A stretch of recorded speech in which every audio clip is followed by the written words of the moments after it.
So ரொம்ப சக்தி வாய்ந்த கோவில், விசேஷமான கோவில், காடோட சேர்ந்த கோவில், இயற்கையோட சேர்ந்த கோவில். காடன் புழா அப்படின்றதுக்கான பேர் காரணம் ஒன்று அற்புதமாக இருக்குங்க. காடன் அம்பு எய்திய இடம், அதனால காடம்புழா. இந்த காடன் யாரு அப்படின்றது தான் நம்ம இப்போ தெரிஞ்சுக்க போகிறோம். இந்த கேரளா திருக்கோயில்களை பார்க்கும்போது ஒரு அழகு இருக்குது. இதில் இருக்கிற இந்த கலை வடிவம் தான் இங்கே ஒன்றும் கலைப்பொருட்களுக்காக அந்த கட்டடக்கலை வடிவம் இருக்கு பாருங்க. இந்த மாதிரி வுட்டன் ஃபினிஷில் பண்ணி ரொம்ப அற்புதமாக இருக்கும். இது பார்க்குறதுக்கு நமக்கும் இந்த கேரளா கோயில்களுக்கும் ஒரு வித்தியாசம் உண்டு. கட்டடக்கல் அப்படின்னு சொல்லிட்டு ஒரு ப்ரொசீஜர் இருக்கு. உங்களுக்கு என்ன தடை இருக்கோ வாழ்க்கையில அது அந்த தடைகள் எல்லாம் விலகும் அப்படின்றதுக்காக கூட்டிட்டு வந்தாங்க.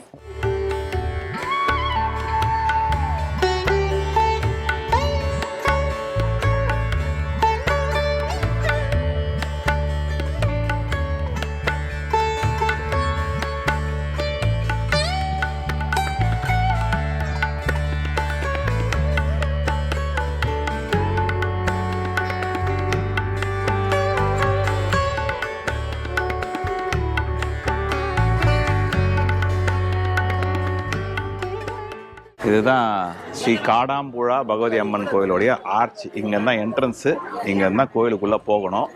நம்ம இன்னைக்கு வந்திருக்கிறது ஒரு அற்புதமான ஒரு நிகழ்வுக்காக வந்திருக்கோம்.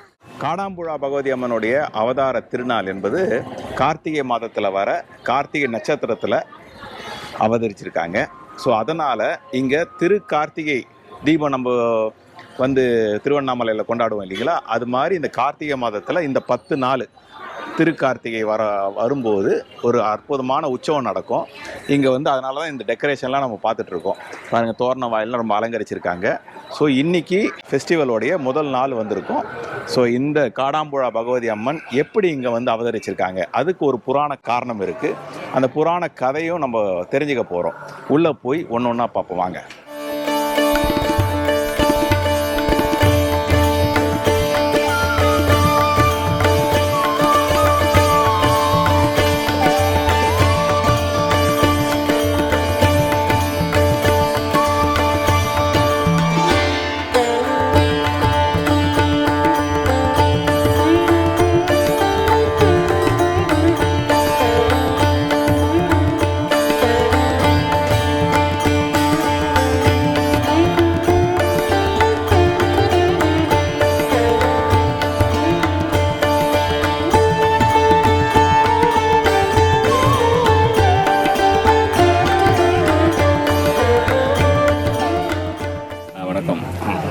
மலப்புரம் மாவட்டம் காடாம்புழா பகவதி கஷேத்திரம். இது அதாவது ரொம்ப பிரசித்தி பெற்ற கோவில். இந்த கோவில் ஆதி சங்கராச்சாரியர் பிரதிஷ்டை பண்ண கோவில். தேவி பார்த்தீங்க அப்படின்னா தேவிக்கு உருவம் கிடையாதுங்க. ஆக்சுவலாக உருவம் வச்சிருக்கிறாங்க அப்படின்னாலும் ஒரிஜினல் கோவிலுக்கு தேவிக்கு உருவம் கிடையாது. அதாவது ஃபார்ம்லெஸ் டிவைன் அப்படின்னு சொல்லிட்டு இந்த ஆதி சங்கராச்சாரியர் சொல்ற மாதிரி அந்த பிரம்மன் சக்தி, ரியல் சக்தி ரூபம். சக்தி ரூபத்துக்கு ஆக்சுவலாக வடிவம் கிடையாது. இப்போ அதை ஆவாகனம் செஞ்சு வச்சு வழிபட்ட கோவில் இந்த கோவில் காடாம்புழா அப்படின்ற கோவில். அது விருச்சிகம் நம்ம தமிழ்நாட்டில் கார்த்திகை மாதம் வர்ற திருக்கார்த்திகையில் தொடங்கினதுனால விசேஷமான கோவில், தேவி கோவில். தமிழ்நாட்டில் பஞ்சபூத ஸ்தலங்கள் இருக்கு இல்லையா, பஞ்சபூத ஸ்தலங்களில் இதை எதோட கம்பேர் பண்ண முடியும் அப்படின்னா நம்ம சிதம்பரம் மாதிரி கொண்டாடுறோம். சிதம்பரத்தில் அந்த சிதம்பர ரகசியம் மாதிரி வெற்றிடம் புறகள் இருக்கிற மன்னர்ற மாதிரி கோவிலோட பிரதிஷ்டை அப்படின்றது இங்கே ஒரு குழி இருக்கும். குழியிலிருந்து வரக்கூடிய அந்த சக்தி தான் தெய்வமாக வழிபடக்கூடிய கோவில். சரி, குழியில் இருக்கிற சக்தி ஒரு இது வர்றதுனால இங்கே தாந்திரிக் டெம்பிள்ஸ்னு சொல்லுவாங்க. சரி, தாந்திரிக் டெம்பிள்ஸ்ன்றது அந்த மாதிரி சக்தியை ஒன்று எந்திரங்களாவோ இல்லைன்னா வேற ஏதாவது வடிவமாகவோ மாற்றி அதை கும்பிடுற கோவில் தாந்திரிகபரமாக கும்பிடுற கோவில். அது இங்கே இருக்கிற குழியில் இருக்கிற சக்தியை அது அம்மனோட ரூபத்தில். வேற ஒரு விசேஷம் அந்த கோவிலுக்கு என்னன்னா ஒரே அம்மனுக்கு 3 ரூபம். சல் துர்கா பிரதிஷ்டா, துர்கையா தான் இது பண்ணுவாங்க. காலையில் பார்த்தீங்கன்னா இது வித்யா துர்கா. மத்தியானம் அப்படின்றது இது வனதுர்கா. சாயந்தரத்தில் மூலதுர்கா, ஆதிதுர்கான்னு சொல்லுவாங்க. சரி, அந்த முப்பெருந்தேவியரோட ஒரே இதில் இருக்கிற ஒரு கோவிலும் கூட. ஸோ ரொம்ப சக்தி வாய்ந்த கோவில், விசேஷமான கோவில். காடோட சேர்ந்த கோவில், இயற்கையோட சேர்ந்த கோவில். சரி. வேற எக்ஸ்ட்ராவா உள்ள மற்ற எதுவுமே கிடையாது. இங்க உள்ள வழிபாடுன்றது வந்து முட்டருக்கள், பூ மூடல், இதுதான். ரெண்டுமே வந்து இயற்கையோட சேர்ந்த பூவும் தேங்காயை வச்சு முட்டை இருக்குது. அந்த ரெண்டு தான் இங்கே இருக்கிற வழிபாடு. இந்த மாதிரி காடும் இயற்கையுமா சேர்ந்த இயற்கை சக்தியை வந்து இயற்கை வடிவத்தில் வழிபடக்கூடிய கோவில். ரொம்ப அற்புதம். தமிழ்நாட்டிலேருந்து நிறைய பக்தர்கள் இந்த கோவிலுக்கு வரணும். அதுக்கு என்னென்ன ஏற்பாடுகள் இங்கே இருக்கும், அதை பற்றி சொல்ல முடியுமா? கோவில் பார்த்தீங்கன்னு வச்சுக்கோங்களேன், கோவிலோட இந்த நாளடைவில் வந்து ரொம்ப ஃபேமஸ் ஆனதுனால வந்து நிறைய பக்தர்கள் வர்றாங்க. தமிழ்நாட்டில் தான் நிறைய பேர் இங்கே வந்துட்டு இருக்கிறாங்க. இப்போ இங்கே வந்தாங்கன்னா தங்குற வசதி ஆகட்டும், இல்லைன்னா கோவிலில் வந்து வழிபடக்கூடிய வசதி, எல்லா வசதியும், அன்னதானம் இருக்குது, எல்லா வசதியும் உட்பட ஒரு விசேஷமான ஒரு ஐயப்பன் கோவில் வந்து தமிழ்நாட்டில் ரொம்ப ஃபேமஸாக இருக்கும். பெரிய விஷாலமாக நிறைய பக்தர்கள் வரக்கூடிய. இங்கேயும் அதுக்கு துல்லியமாக வந்து திருக்கார்த்திகைலாம் கிட்டத்தட்ட 25,000 பேர் வரை வந்து அன்னதானம் இருக்கக்கூடியது. எல்லா ஃபெசிலிட்டியும் இருக்குது. எந்த வசதினா ரயில்வே ஸ்டேஷன் நடத்தாமல் பக்கத்தில் காரில் வர முடியும். ஃப்ளைட்டில் வர்றதுனால கோயில்கூட ஏர்போர்ட் பக்கம் 1/2 மணி நேரத்தில் தான் இருக்குது. அங்கேருந்து இங்கே வரந்தால் பக்தர்கள் தங்குற வசதியிலிருந்து மற்ற எல்லா வசதியுமே இங்கே இருக்குது. ரொம்ப அற்புதங்கய்யா. உங்களை சந்திச்சதில் ரொம்ப மகிழ்ச்சிங்கய்யா. உங்களை சந்திச்சதில் மகிழ்ச்சி, சந்தோஷம் ஐயா. நன்றி.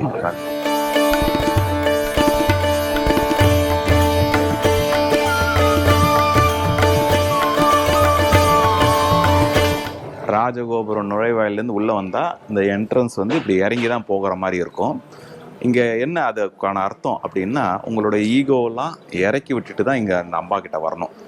இங்கே இறங்கி போகும்போது தான் ஸ்ரீகோயில் தெரியும். ஸ்ரீகோயில் வந்து ஒரு குட்டியாக அது இருக்கும். ஸ்ரீகோயிலுன்றது உள்ளே இருக்கிற அந்த அம்மாவுடைய சன்னதி.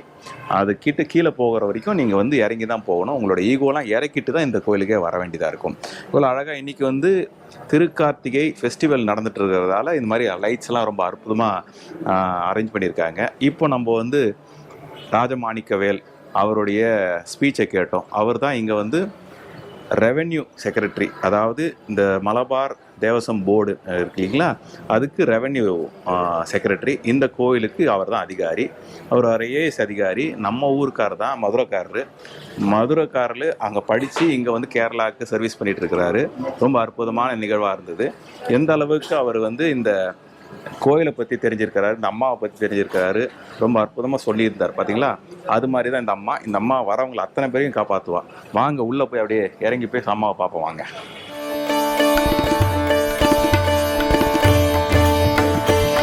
கேரளா கோயிலுக்கு வந்தாலே அம்மன் கோயில்கள்லாம் பகவதி அம்மன் தான் சொல்லுவாங்க. ஸோ நீங்கள் கன்ஃபியூஸ் ஆக வேண்டாம். உங்களுக்கு எல்லாருக்கும் தெரியும் சோட்டானிக்கர பகவதி, அப்புறம் ஆட்டுக்கால் பகவதி, பொங்கல் வைப்பாங்க.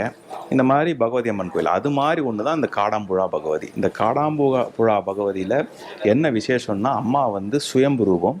ஒரு துவாரம் தான் இருக்குது. அந்த துவாரத்தில் தான் நம்ம சுவாமியை பார்க்க முடியும். அந்த துவாரம் தான் சுவாமியே. ஸோ அந்த துவாரத்து வழியாக பார்க்கும்போது சுவாமியை நீங்கள் தரிசிக்கலாம்.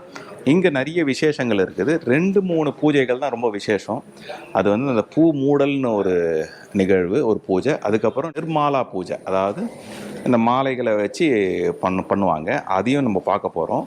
அதுக்கப்புறம் இங்கே அந்த முட்டை அறுக்கல், அந்த தேங்காயை வச்சு முட்டை அறுக்கிறது, அதான் வழிபாடு. அந்த வழிபாடை பற்றியும் தெரிஞ்சுக்க போகிறோம். இது ரொம்ப அற்புதமாக இந்த கோயிலை அழகாக இந்த பிரகாரம், இந்த இறங்கி வரதுக்கான படியெல்லாம் ரொம்ப அற்புதமாக பண்ணியிருக்காங்க. அங்கே அப்படியே போயிட்டே பார்த்துட்டு இருக்கோம் வாங்க.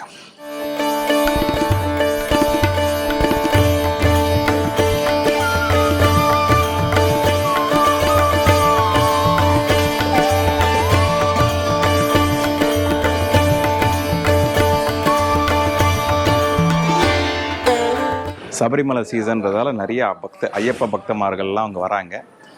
ஐயப்ப பக்தமார்கள் சுவாமியை தரிசனம் பண்ணிவிட்டு இங்கே வந்து அம்பாலையும் தரிசனம் பண்ணிட்டு போகிறாங்க. காடாம்புழாவுக்கு வந்து இந்த இடத்துக்கு வர வரைக்கும் தான் நீங்கள் இந்த சட்டை அதெல்லாம் போடணும். இந்த கேரளா கோயில்களுடைய சம்பிரதாயம் உங்களுக்கு எல்லாருக்குமே தெரியும். பேண்ட் சட்டை போடக்கூடாது. இங்கே பேண்ட் நாட் அலோடு. வேஷ்டியை கட்டிக்கிட்டு சட்டையை இதிலிருந்து கட்டிட்டு தான் இதுக்கப்புறம் உள்ளே போக வேண்டியதாக இருக்கும். ஸோ இந்த ஒரு இது வந்து நீங்கள் ஞாபகம் வச்சுக்கோங்க. இந்த கோயில்களுக்கு கேரளாவில் இருக்க எத்தனை கோயிலுக்கு வந்தாலும் ஒரு வேஷ்டியை எடுத்து வச்சுக்கோங்க. சட்டை இல்லாமல் உள்ளே போகிறதுக்கான சம்பிரதாயத்தை ஃபாலோ பண்ணுங்கள். ஏன் அது அப்படின்ற போது எனக்கு உள்ளார ஒரு புரிதல் நான் சொல்கிறேன். ஏன்னா நம்ம இந்த எனர்ஜியை எடுத்துக்கிறதுக்கு இந்த பாடியை நம்ம எக்ஸ்போஸ் பண்ணி தான் ஆகணும்.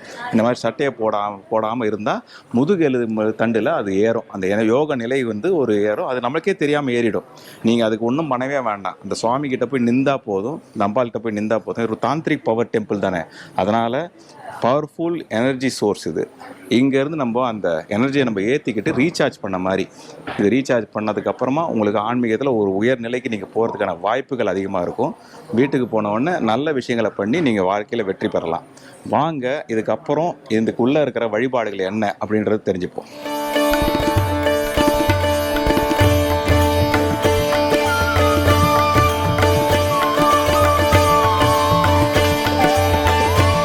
கேரளா திருக்கோயில்களை பார்க்கும்போது ஒரு அழகு இருக்குது. இதில் இருக்கிற இந்த கலை வடிவம் தான் இங்கே ஒன்றும் கலைப்பொருட்கள் இருக்காது. அந்த கட்டடக்கலை வடிவம் இருக்கு பாருங்கள், இந்த மாதிரி வுட்டன் ஃபினிஷில் பண்ணி ரொம்ப அற்புதமாக இருக்கும்.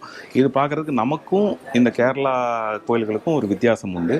இது ஒரு பாணி. நம்ம கோயில்களில் சிற்பங்கள் அதிகமாக இருந்து அழகாக அந்த திராவிடியன் ஆர்கிடெக்சர்னு இப்படி சொல்லுவாங்க, அந்த திராவிடிய கட்டட மூலையில் பண்ணியிருப்பாங்க. அதுவும் ஒரு அற்புதமான ஒரு விஷயந்தான். இது பார்க்கும்போது ரொம்ப அழகு.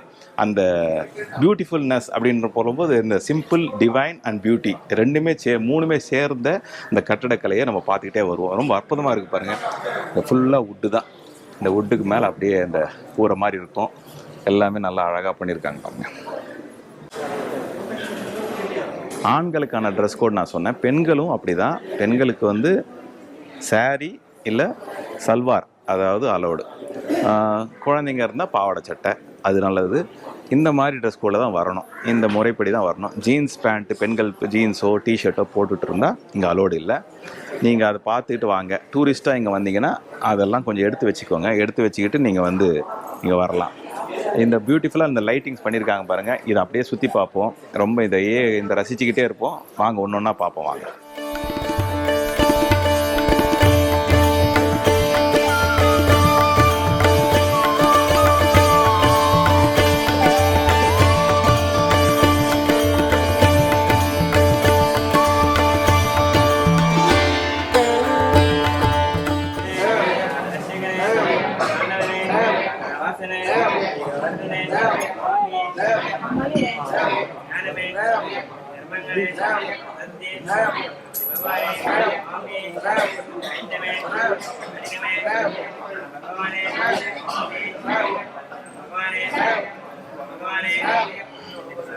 இது ஐயப்பன் கோயில் இருக்கு.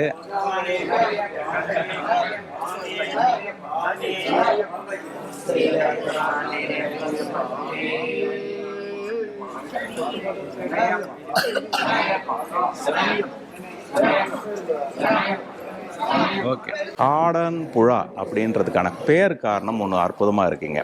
காடன் அம்பு எய்திய இடம், அதனால காடம்புழா. இந்த காடன் யாரு அப்படின்றது தான் நம்ம இப்போ தெரிஞ்சுக்க போகிறோம். இதுக்கு ஒரு புராண வரலாறு இருக்குது. மகாபாரத கதை உங்களுக்கு எல்லாருக்குமே தெரியும். பாண்டவர்களுக்கும் கௌரவர்களுக்கும் போர் நடக்குது. அந்த பாண்டவர்கள் கௌரவர்களை வெல்லணுன்னா பசுபதாஸ்திரம் கிடைச்சாதான் அர்ஜுனன் அவங்கள வெல்ல முடியும். அந்த பசுபதாஸ்திரம் யார்கிட்ட இருக்குன்னா சிவன்கிட்ட தான் இருக்குது. பசுபதி அவர்கிட்ட தான் இருக்குது. ஸோ அந்த பசுபதாஸ்திரம் வேண்டி வந்து தவம் இருக்கிறாரு காட்டுக்குள்ளே. இந்த காட்டுக்குள்ளே தவம் இருந்துட்டு இருக்கிறாரு. ஸோ இந்த தவம் இருக்கும்போது இவங்களை டெஸ்ட் பண்ணணும் அப்படின்னு சிவனும் பார்வதியும் வராங்க. ஒரு வேடன் தம்பதிகளாக வேடர்கள் மாதிரி வராங்க. ஸோ அவங்க வந்து இவரை டெஸ்ட் பண்ணுறாங்க. அவருக்கு அப்போ ஈகோ நிறையவே இருக்குது. ஏன்னா தான் தான் வீரன்ற ஒரு வீர இருக்குது. ரெண்டு பேருக்கும் சண்டை நடக்குது. அந்த சண்டை நடக்கும்போது அந்த அம்பு எழுதிய இடம், காடன் அம்பு எழுதிய இடம் வந்து இந்த காடாம்புழா. காடன் யாருன்னா சிவபெருமான். அந்த காடன் அம்பு எழுதிய இடம். ஸோ அங்கே அதனால் இங்கே அம்பாள் வந்து சுயம்பா தோண்டியிருக்காங்க. அந்த அம்பு பட்ட இடம் அந்த குழி இருக்குது. உள்ள ஸ்ரீகோயில் உள்ளே போய் பார்த்தீங்கன்னா அந்த குழி தான், அந்த துவாரம் தான் அம்பாள். அந்த துவாரத்தை மூடுறதுக்காக இங்கே பூ மூடல்ன்ற ஒரு சிறப்பான ஒரு பூஜையும் இருக்குது. அந்த பூ மூடல் எப்பத்துலேருந்து வந்திருக்குன்னா ஆதிசங்கரர் காலத்துலேருந்து வந்திருக்குது. அவர் வந்து அம்பாளுடைய அவங்களுடைய உக்கிரத்தை தணிக்கணுன்றதுக்காக அந்த பூ மூடல்ன்ற ஒரு அற்புதமான நிகழ்வு நடக்குது. இந்த பூ மூடலை நீங்கள் வந்து புக் பண்ணணுன்னா இப்போ புக் பண்ணினா 30 வருஷத்துக்கு அப்புறமா தான் அது உங்களுக்கு கிடைக்கும், அந்த அப்பாயின்மெண்ட் கிடைக்கும். அந்த அளவுக்கு திருப்பதி மாதிரி இங்கே வந்து அந்த பூ மூடலுக்குன்ற அந்த அர்ச்சனை அந்த பூஜைக்கு புக் பண்ணிட்டா நீங்கள் இன்னும் பல வருஷத்துக்கு அப்புறமா தான் கிடைக்கும். முடியலன்னா உங்களுடைய சந்ததியர்கள், அதாவது உங்களுடைய ஜென்ரேஷன்ஸ் அடுத்து வரவங்கள வந்து பண்ணி கொடுத்துருவாங்க. ஸோ அது பண்ணும்போது நிறைய திருப்தி நடக்குது, அவங்களுக்கு பிரார்த்தனைகள் நிறைவேறுதுன்றது ஒரு அர்த்தம் தான். இந்த காடாம்புழா திருக்கோயிலுக்கு வரும்போது ஒரு அற்புதமான நட்பு கிடைச்சது. இவங்க பேர் வந்து அருணா. இவங்க வந்து தமிழ்நாட்டை சேர்ந்தவங்க. தமிழ் மீடியாவில் நீங்கள் நிறைய பார்த்துருக்கலாம். இவங்க நியூஸ் ஆங்கராக இருந்திருக்காங்க, ஃப்ரீலான்சராக. இவங்க இந்த கோயிலுக்கு வந்து ரொம்ப பக்திமான். 2 நாளாக நம்ம பார்த்துட்ருக்கோம். இவங்க இந்த கோயிலை பற்றி நிறைய விஷயங்கள் சொல்கிறதுக்கு இருக்காங்க. அம்மா, இந்த கோயிலுக்கு நீங்கள் எப்படி வந்தீங்க? உங்களுக்கு யார் அறிமுகப்படுத்தினாங்க? இந்த கோவில் பத்தி ஆல்ரெடி நான் படிச்சிருக்கேன், கூகுள்ல படிச்சிருக்கேன். ஓகே. அதுக்கப்புறம் என் ஃப்ரெண்ட் ஒருத்தவங்க தான் என்னை கூட்டிட்டு வந்தாங்க. சரி சரி. இங்க வந்து முட்டறுக்கல் அப்படின்னு சொல்லிட்டு ஒரு ப்ரொசீஜர் இருக்கு. உங்களுக்கு என்ன தடை இருக்கோ வாழ்க்கையில அது வந்து அந்த தடைகள் எல்லாம் விலகும் அப்படின்றதுக்காக கூட்டிட்டு வந்தாங்க. ஓகே. சோ அந்த ப்ரொசீஜர்லாம் ரொம்ப நல்லாவே பண்ணாங்க. சரி சரி. கோவிலையும் வந்து ரொம்ப அழகாவே நமக்கு வந்து அம்பால அலங்காரம் பண்ணி வச்சு ரொம்ப அழகா இருந்தது. கோவிலே நல்லா இருக்கு.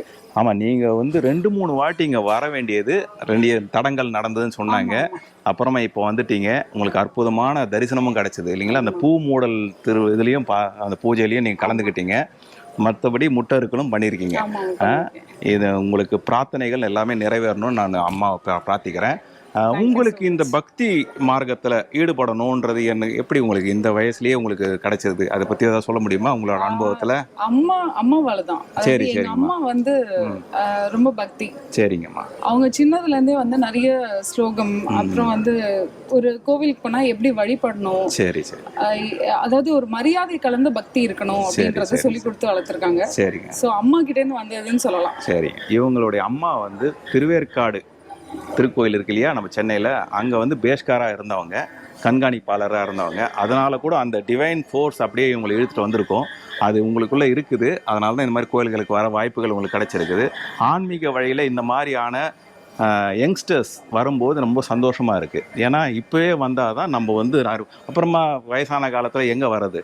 அப்போ வந்து பக்தி வந்து ஒன்றும் பிரயோஜனம் இல்லை. இப்போதுலேருந்தே நம்ம ஸ்டார்ட் பண்ணோம்னா நல்ல விஷயங்கள் கிடைக்கும். ரொம்ப சந்தோஷமா. உங்களை வேற ஏதாவது சொல்லணுமா இந்த கோயிலை பற்றி? உங்களுக்கு எப்படி இந்த எக்ஸ்பீரியன்ஸ்னு? இல்லை, எக்ஸ்பீரியன்ஸ் வந்து ரொம்ப அற்புதமாக இருந்தது. ஏன்னா இங்கே அம்பாலோட அந்த பாசிட்டிவ் வைப் நம்மளால ஃபீல் பண்ண முடிஞ்சது. Okay okay. ஸோ இங்கே வந்து சொன்னாங்க எல்லாரும் வந்து வனதுர்கையா அம்பாள் இருக்காங்க அப்படின்னு சொல்லிட்டு. ஸோ அந்த பவரை நம்மளால ஃபீல் பண்ண முடிஞ்சது. சரிங்கம்மா, ரொம்ப அற்புதமாக சொல்கிறாங்க. நம்ம கூட அந்த மாதிரி சொல்ல முடியாது. நமக்கு வந்து ஓரளவுக்கு தான் கோயிலை பற்றினா ரொம்ப டீட்டெயில்டாக இன்டெப்த்தாக அவங்க வந்து தெரிஞ்சு வச்சுருக்கிறது ரொம்ப சந்தோஷமாக இருக்குங்க. தேங்க்யூ. கோ டெம்பிளுக்கு இவங்க இனிமேல் ரெகுலராக வர வாய்ப்புகள் உண்டு. பார்ப்போம் நம்ம எப்படின்னு. சந்தர்ப்பம் இருந்தால் வாங்க.